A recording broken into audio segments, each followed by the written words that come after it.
Dear friends, brother and sister, आज मैं आपके सामने पुनः बिहार लोक सेवा आयोग एवं यूपीएससी के सिलेबस पर आधारित मानव विज्ञान की से संबंधित एक बहुत ही महत्वपूर्ण बिंदु के साथ उपस्थित हूँ और वह बिंदु है ओंगे जनजाति, ओंगे ट्राइब।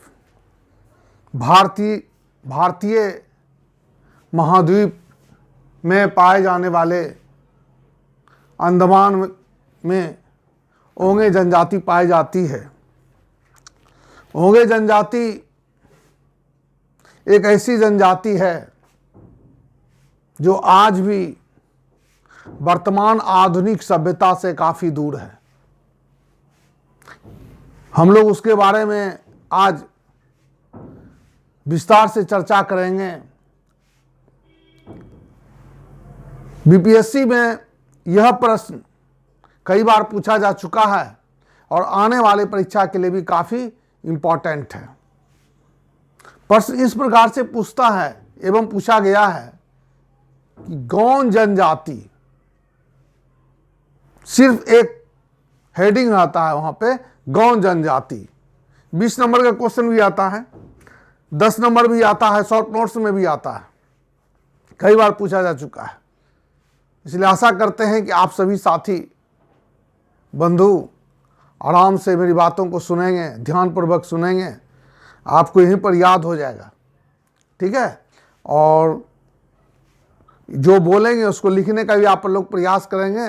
यूट्यूब चैनल में आप इसको स्थिर करके, इसको बड़ा करके, जूम करके इसका पॉइंट्स को भी आप लोग उतार सकते हैं।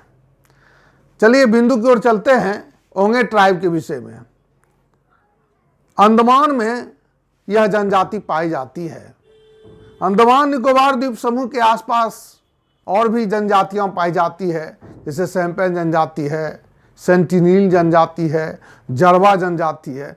परंतु ओंगे जनजाति की जो अवस्था है वो बिल्कुल दूसरे से अलग है।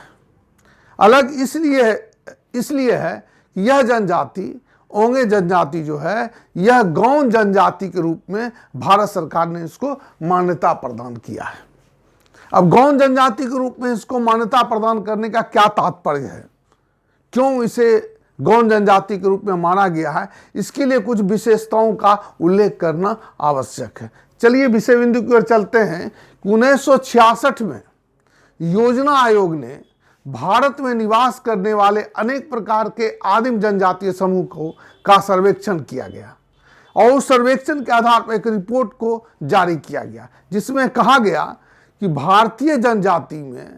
जिस भारतीय जनजाति में अथवा आदिम जनजातीय समूह में निम्नलिखित गुण, ये निम्नलिखित विशेषताओं हैं, कुछ गुणों का निर्धारण किया और जिनके ये गुण पाए जाते हैं वे उन्हें गौंड जनजाति के रूप में मान्यता प्रदान की गई।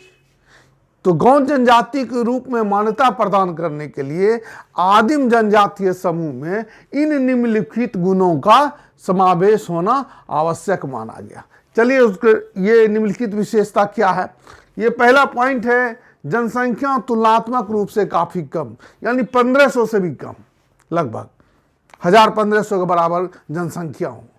तुलनात्मक रूप से काफ़ी कम, जनसंख्या तुलनात्मक रूप से काफ़ी कम। लिख सकते हैं आप लोग, लिख लीजिए, जनसंख्या तुलनात्मक रूप से काफ़ी कम। इसका मतलब है कि और जो जनजातीय जनसंख्या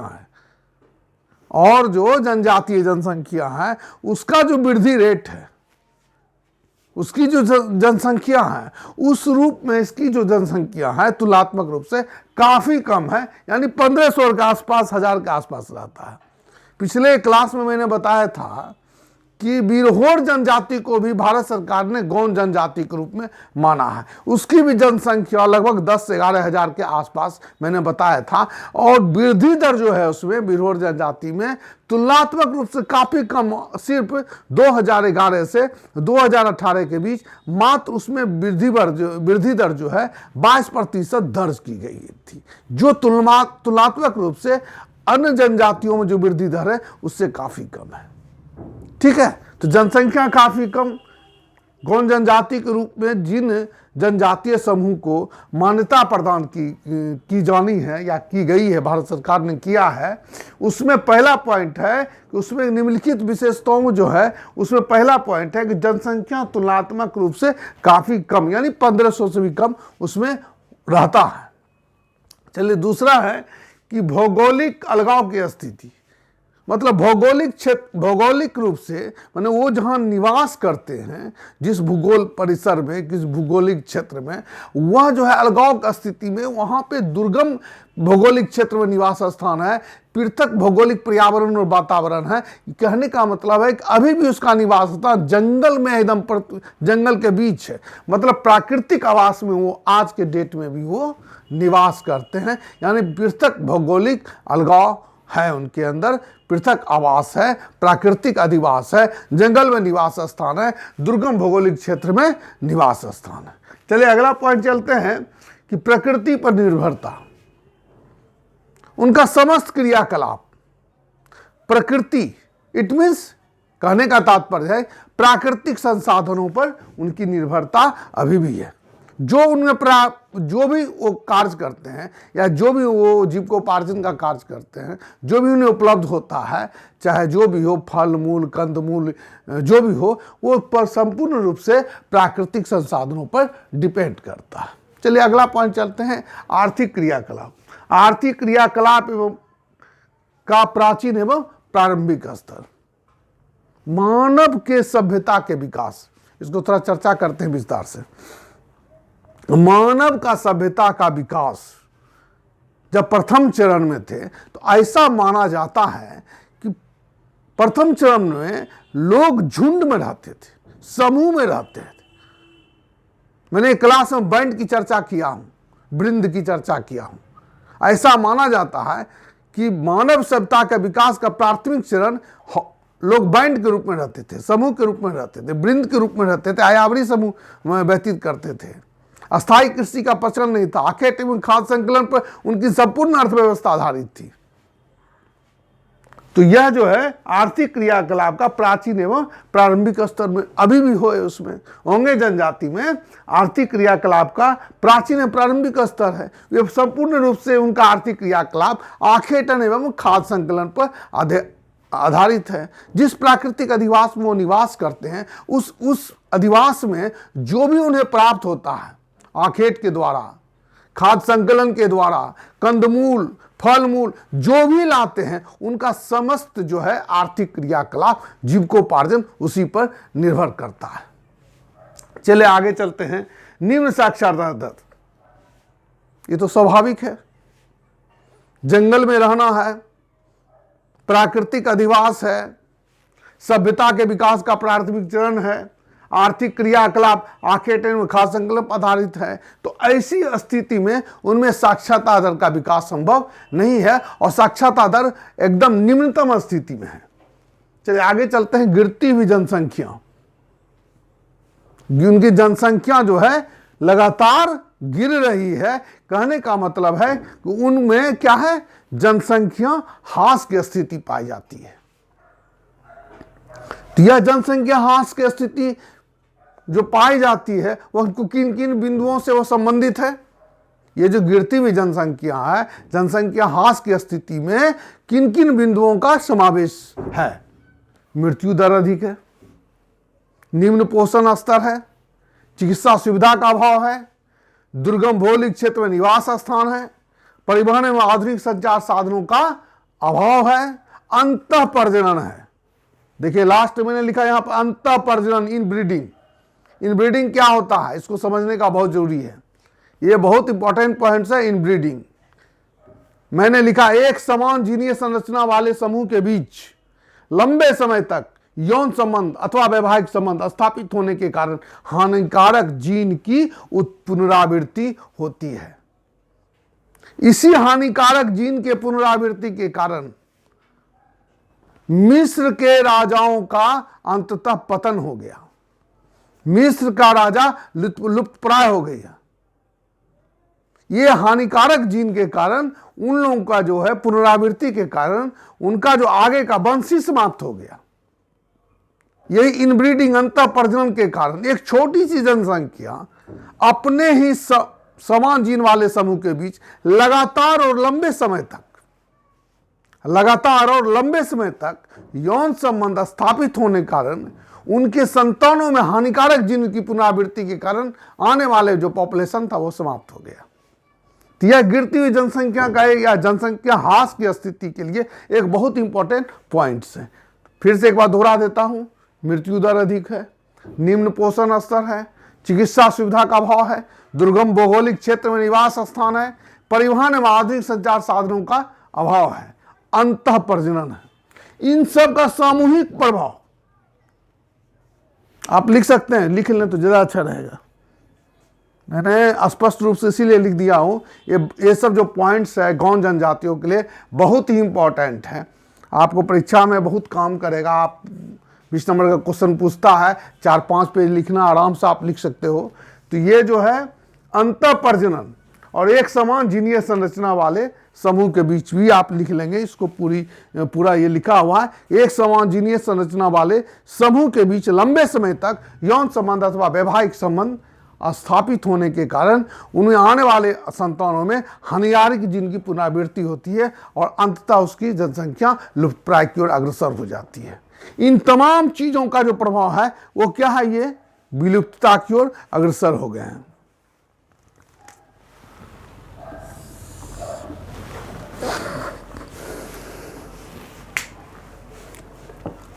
विलुप्तता की ओर क्या है, अग्रसर है। इन्हीं तमाम विशेषताओं के कारण भारत सरकार ने ओंगे जनजाति को एक गौण जनजाति के रूप में स्वीकार किया है। इसके अतिरिक्त हम लोग देखते हैं विभिन्न प्रकार के जो विकासशील कार्य हैं, आधुनिक जगत के जो विकासशील कार्य हैं, आधुनिक युग के जो विकासशील कार्य हैं, जैसे वनों का राष्ट्रीयकरण, वनों का शोषण एवं दोहन, बांध एवं नदी घाटी परियोजनाओं का निर्माण से जो पारिस्थितिकी इकोलॉजिकल इम्बैलेंस, पारिस्थितिकी असंतुलन जो हुआ है, उसका सीधा प्रभाव इस प्रकार के गौण जनजातियों पर पड़ा है। चूंकि इस प्रकार के जो गौण जनजाति हैं, जो ओंगे जनजाति हैं, उनका सीधा संबंध क्या है, प्राकृतिक अधिवास है, प्रकृति के ऊपर निर्भरता है, आखेटन एवं खाद्य संकलन है। इस चीज का सीधा प्रभाव इन सब चीजों पर पड़ा है, गौण जनजातियों पर प्रत्यक्ष रूप से पड़ा है, जिस कारण से इनकी जनसंख्या दिन प्रतिदिन कम होती जा रही है, अस्तित्व ही खतरे में पड़ गया है।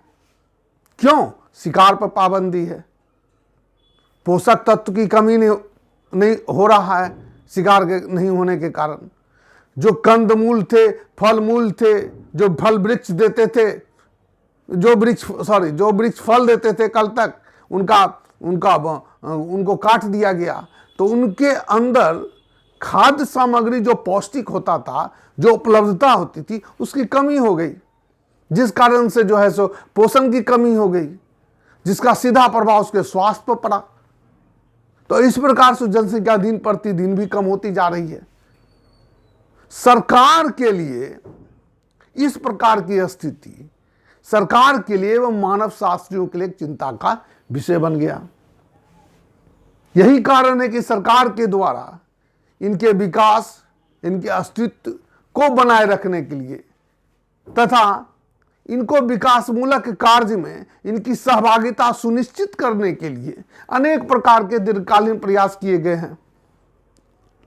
सबसे पहली बात है कि इस प्रकार की जो जनजातियां हैं, जो संपूर्ण रूप से संपूर्ण क्रियाकलाप, संपूर्ण आर्थिक क्रियाकलाप, संपूर्ण सांस्कृतिक क्रियाकलाप जो जंगल एवं जंगल के आसपास के संसाधनों पर निर्भर करती है, यह जो है बाह्य जगत के विकासमूलक कार्यों को एक्सेप्ट करने के लिए तैयार नहीं होते।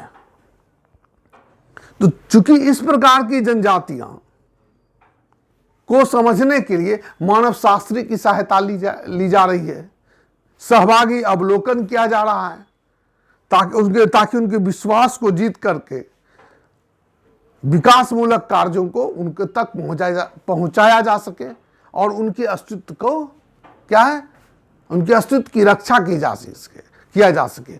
इनको शिक्षित करने का प्रयास किया जा रहा है, शिक्षा सुविधा उनके क्षेत्रों तक पहुंचाने का प्रयास किया जा रहा है, उनके क्षेत्र में विभिन्न प्रकार के वृक्षों को लगाया जा रहा है ताकि उनको जो है सो अधिक से अधिक अच्छा प्राकृतिक संसाधन उपलब्ध हो सके, पोषण का स्तर उच्च हो सके।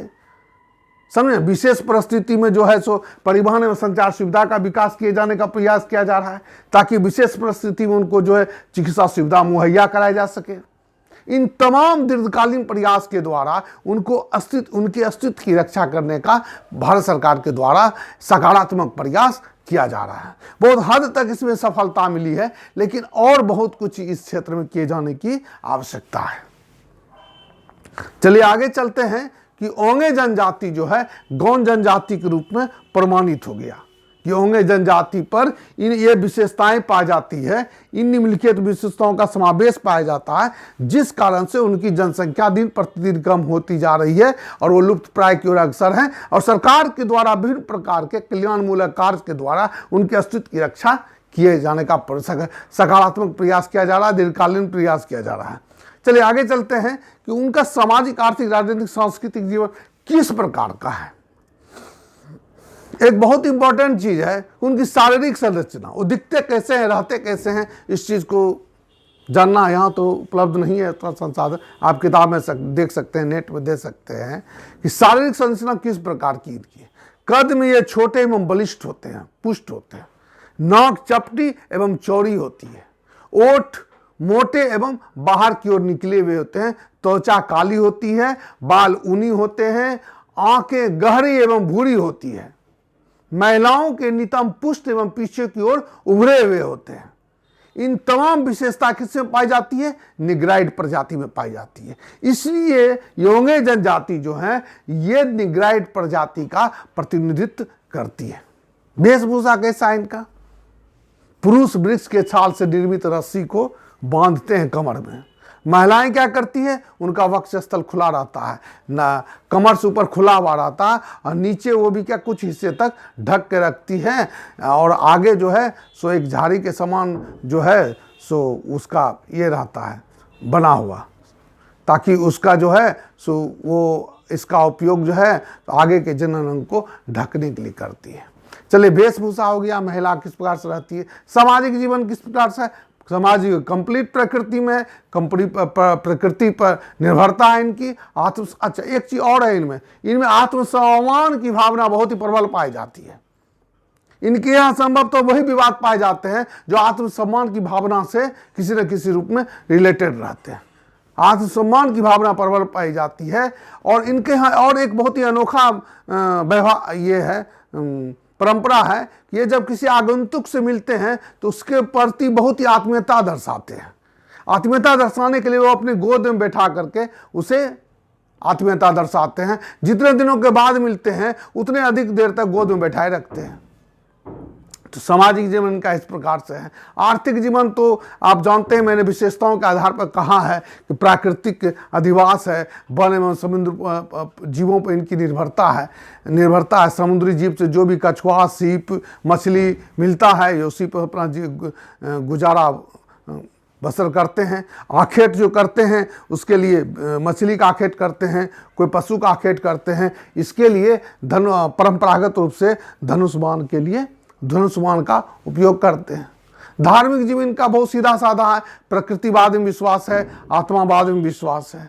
राजनीतिक जीवन भी बहुत कुछ नहीं है, चूंकि छोटे छोटे समूह में रहते हैं। राजनीति उनका एक जो समूह होता है उनका एक मुखिया होता है जिसका काम है सदस्यों पर नियंत्रण रखना, सामाजिक नियंत्रण रखना और आपसी विवादों जो होता है थोड़ा बहुत उसी का निपटारा करना। धार्मिक एवं सांस्कृतिक क्रियाकलाप का समस्त अधिकार उस मुखिया को प्राप्त रहता है जो सामाजिक नियंत्रण के रूप में वहाँ पे कार्य करता है। चलिए दोस्तों, मैं चलता हूँ, मैं कुछ अर्ज करना चाहता हूँ इस जो है सो वीडियो को लाइक करें, सब्सक्राइब करें। मैं पूर्ण रूप से बिहार लोक सेवा आयोग एवं जेपीएससी के सिलेबस पर आधारित जो भी कंटेंट्स हैं उतना ही मैं बोलता हूं, उतना ही मैं बताता हूं। उससे अधिक जानने की आवश्यकता नहीं है। जानने के लिए तो बहुत कुछ है दुनिया में, किताब है, अपना आप पढ़ सकते हैं, जान सकते हैं। ऐसा नहीं कि मैं सबसे ज़्यादा ज्ञाता हूँ, मैं ही सबसे अधिक जानता हूँ, लेकिन मैं उतना जरूर जानता हूँ, मैं उतना जरूर आपको बता दूंगा कि वो बिहार लोक सेवा आयोग के एग्जाम में आपके लिए बहुत ही प्रभावी होगा और अच्छे मार्क्स आपको आएंगे। यह जनजाति के विषय में और मैं कुछ 2 लाइन बोलना चाहता हूँ। यह जनजाति आज भी उसी अवस्था में है जिस अवस्था में वो प्रारंभिक अवस्था में था। सरकार के लिए बहुत ही चिंता का समय है, चिंता का विषय बिंदु है। सरकार इसके सर्व विकास के लिए, इसके चहुमुखी विकास के लिए प्रयासरत है। कई दीर्घकालीन प्रयास किए जा रहे हैं और इसके लिए मानव शास्त्री की सहायता ली जा रही है ताकि अधिक से अधिक विकासमूलक संसाधनों को उस तक पहुंचाया जा सके और ये जो जनजाति है जो विलुप्तता की ओर अग्रसर है, इनको बचाया जा सकते, इनकी प्रजातीय विशेषता को बचाया जा सके। इन्हीं शब्दों के साथ मैं आज का क्लास समाप्त करता हूँ। धन्यवाद।